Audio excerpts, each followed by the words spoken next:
Oppo A98 5G.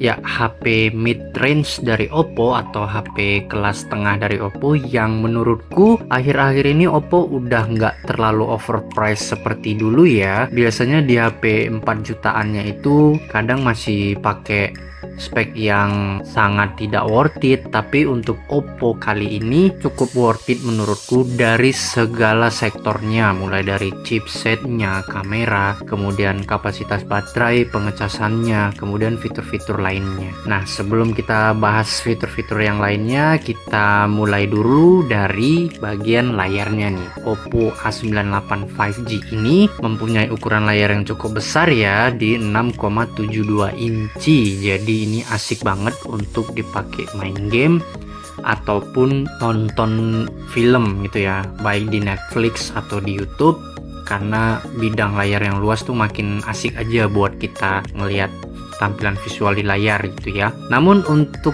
di panel layarnya menggunakan IPS LCD ya, tidak seperti kompetitor yang di harga mid-range segini udah menggunakan layar AMOLED. Resolusinya sudah Full HD Plus yang artinya tajam untuk tampilan visual layarnya. Refresh rate-nya di 120 Hz dan ini cukup besar untuk di kelas harganya di refresh rate yang segini. Biasanya di harga mid-range ini kadang hanya 90 Hz gitu ya. Kecerahan layarnya maksimal di 680 nits dengan syarat ini kalau sudah benar-benar di luar ruangan ya, di bawah sinar matahari. Kalau tidak di bawah sinar matahari langsung, biasanya di 500-an nits dia aktifnya untuk kecerahan layar maksimalnya. Lanjut kita bahas dari dapur pacunya, menggunakan prosesor dari Qualcomm bagusnya yaitu Snapdragon 695 dengan 6 nanometer. Nah, Oppo akhir-akhir ini udah sering nih pakai chipset dari Qualcomm yaitu Snapdragon. Biasanya kan pakai dari MediaTek, contohnya Dimensity kayak gitu-gitu ya. Nah, sekarang udah menggunakan Snapdragon dan chipset Snapdragon yang digunakan kali ini sudah menggunakan 6 nanometer bukan 8 nanometer lagi. Jadi dengan angka nanometer yang kecil itu menghemat daya baterai pastinya. Untuk pilihan RAM-nya hanya satu di 8 GB dan internal storage-nya juga satu di 256 GB.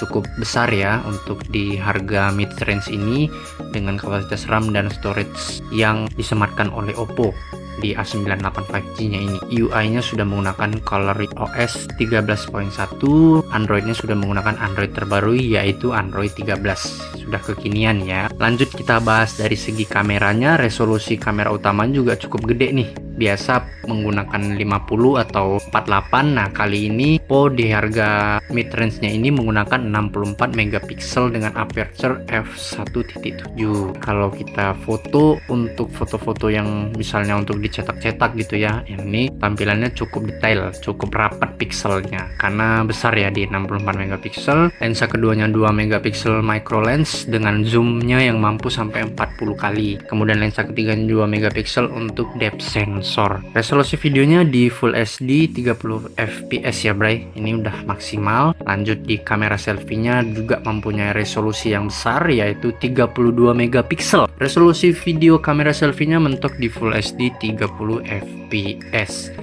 Ya emang gak heran ya kalau Oppo Group itu rata-rata resolusi video kamera selfie-nya itu rata-rata mentok di Full HD 30 fps, termasuk handphone yang aku gunakan ini Realme ya. Harganya yang udah lumayan juga tapi masih Full HD 30 fps untuk resolusi video kamera depannya. Baterainya cukup besar, kapasitasnya di 5000 mAh, sudah menggunakan USB Type-C pastinya dan pengecasannya cepat juga di 67 watt. Nah, ini yang membuat aku tertarik dengan Oppo akhir-akhir ini. Biasanya Oppo tuh agak pelit ya di pengecasan cepatnya, tapi kali ini mereka menggunakan 67 watt di kelas mid range-nya. Sudah ada sertifikasi IPX4 juga yang artinya tahan percikan air dan tahan debu, tapi tidak tahan untuk diajak berenang ya bray. Apalagi kecemplung air, kena hujan deras, itu kalau bisa dihindari. Speakernya udah stereo speaker, jadi dua speakernya sudah ada NFC-nya, fingerprint di bodi samping karena menggunakan menggunakan IPS LCD ya bray, bukan AMOLED, jadi wajar kalau fingerprintnya terletak di bodi samping. Kita bahas tentang kelebihan dari Oppo A98 5G ini menurutku. Kelebihan pertama yaitu ukuran layar yang besar ya, di 6,7 inci, jadi enak banget untuk dipakai nonton atau main game. Kelebihan kedua sudah menggunakan refresh rate 120Hz di kelas mid range-nya ini. Ketiga, menggunakan chipset Snapdragon dengan 6 nanometer. Kemudian kelebihan yang keempat yaitu RAM-nya yang besar ya, 8 GB, didukung dengan storage yang besar juga di 256 GB. Kelebihan yang kelima yaitu resolusi kameranya di 64 megapiksel, besar pikselnya. Kemudian kelebihan yang keenam yaitu resolusi kamera selfie-nya di 32 megapiksel yang besar juga itu ya. Terus kelebihan yang ketujuh, baterainya di 5000 mAh, gede, jadi untuk penggunaan aktivitas sehari-hari cukup lama tanpa harus bolak-balik ngecas. Kelebihan berikutnya yaitu speaker udah stereo, ada NFC juga. Tuh kelebihan menurut aku yang dimiliki dari Oppo A98 5G ini. Dari segi kekurangan, pertama mungkin layarnya belum AMOLED ya, masih IPS LCD, tapi it's okay, nggak apa-apa. Berikutnya yaitu bezelnya. Jadi aku tertarik dengan Oppo A98 5G ini awalnya saat pengumuman launching, makanya ini aku berkunjung ke toko smartphone untuk melihat fisiknya. Namun yang aku lihat bezel bawahnya itu masih tebel ya, mungkin karena pengaruh dari panel IPS LCD, karena kalau panel AMOLED harusnya bezel-bezel bawahnya itu udah lebih tipis. Terus kekurangan yang kedua menurut aku nggak adanya lensa ultrawide, karena ultrawide ini cukup penting ya, apalagi kalau kita misalnya mau foto rame-rame sama temen, sama keluarga, sama saudara-saudara, sama rekan kerja. Itu kalau nggak ada lensa ultrawide agak PR ya, jadi kita harus mundur-mundur terlalu jauh agar semuanya dapat di dalam frame fotonya. Jadi agak PR aja menurutku di situnya. Kalau memang itu dilengkapi di Oppo A98 5G ini ada lensa ultrawide, mungkin cukup worth it. Itu aja kelebihan dan kekurangan menurut aku pribadi, tapi sifatnya subjektif ya, tergantung teman-teman, kebutuhan teman-teman, apakah kelebihan dan kekurangan yang aku utarakan tadi itu sudah cukup worth it bagi teman-teman. Boleh dinilai masing-masing. Kalau memang kelebihan atau kekurangannya tidak terlalu berdampak kepada penggunaan teman-teman nanti, kekurangan dari Oppo A98 5G ini, maka boleh tuh dipinang handphonenya. Oke, thank you teman-teman sudah menonton video ini. Sampai bertemu lagi di video berikutnya.